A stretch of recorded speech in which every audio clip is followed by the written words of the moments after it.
ഈശോ ദൈവപുത്രനാണെന്ന് പറയുമ്പോൾ നമുക്ക് സംശയമുണ്ടാകാം. ദൈവത്തിനൊരു പുത്രനുള്ളതായി പഴയ നിയമത്തിൽ പറയുന്നുണ്ടോ എന്ന്. ഉണ്ട്. പല സ്ഥലങ്ങളിലായി പറയുന്നുണ്ട്. എന്നാൽ ഏറ്റവും വ്യക്തമായി പറയുന്ന ഒരു ഭാഗം നമുക്ക് കാണാം.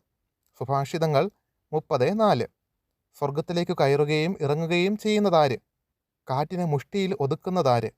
സമുദ്രങ്ങളെ വസ്ത്രത്തിൽ പൊതിഞ്ഞു വച്ചിരിക്കുന്നതാര്?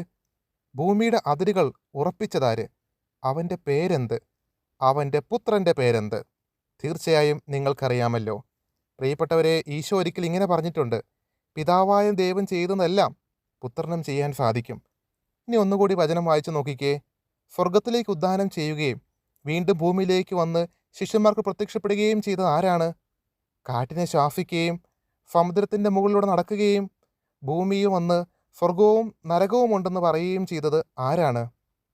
കണ്ടേ വിശ്വസിക്കൂ എന്ന് ശാഠ്യം പിടിക്കുന്ന നമ്മളെപ്പോലെയുള്ളവർ ദൈവത്തിനൊരു പുത്രനുണ്ടോ എന്ന് തിരക്കി പഴയ നിയമം ചികയുമെന്ന് അറിഞ്ഞുകൊണ്ടായിരിക്കാം ഒടുവിൽ ഇങ്ങനെ പറയുന്നത്: അവൻ്റെ പുത്രൻ്റെ പേരെന്ത്?